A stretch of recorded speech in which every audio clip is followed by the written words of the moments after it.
एक दिन नारद मुनि बैकुंठ से द्वारका पहुँचे, श्री कृष्ण के दर्शन किए और विनम्र भाव से बोले, प्रभु मैं एक प्रश्न लेकर आया हूँ, कृपया समाधान दीजिए। श्री कृष्ण ने मुस्कुराकर कहा, पूछिए नारद, आपसे कुछ छिपा नहीं। नारद मुनि बोले, प्रभु संसार में अनेक प्रकार के दान प्रचलित हैं, अन्नदान, वस्त्रदान, गौदान, सुवर्णदान, विद्यादान, परंतु मैं जानना चाहता हूँ कि इनमें सबसे बड़ा दान कौन सा है? ऐसा कौन सा दान है जिसका फल निश्चय ही मिलता है? श्री कृष्ण कुछ क्षण मौन रहे, फिर बोले, नारद उत्तर तो सरल है, परंतु समझने के लिए तुम्हें एक यात्रा पर चलना होगा। नारद सहर्ष तैयार हो गए। श्री कृष्ण ने उन्हें एक साधारण से गांव में ले जाकर एक गरीब ब्राह्मण के घर के सामने खड़ा कर दिया। उस ब्राह्मण के पास न अच्छा वस्त्र था न संपत्ति।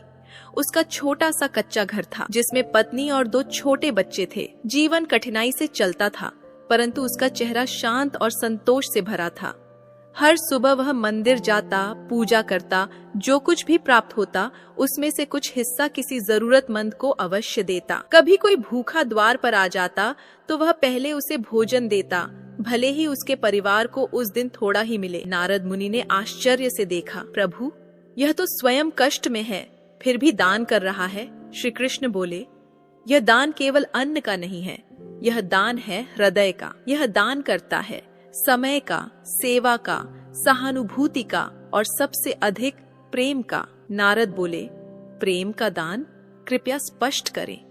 श्री कृष्ण ने कहा, इस संसार में धन दौलत सबके पास नहीं होती, परंतु प्रेम, करुणा और मधुर वाणी हर प्राणी के भीतर होती है। जब कोई अपने दुखों को भूलकर दूसरे के आंसू पोंछता है, जब कोई क्रोध की जगह क्षमा करता है, जब कोई घृणा की जगह करुणा दिखाता है, तब वह सबसे बड़ा दान करता है। यह ब्राह्मण जब भी किसी दुखी को देखता है तो उसे दिलासा देता है, सच्चे मन से आशीर्वाद देता है, बिना किसी अपेक्षा के मुस्कुराता है और प्रेम बांटता है। यही वह दान है जिसका फल निश्चित है और वह भी तुरंत मिलता है, आत्मिक शांति के रूप में।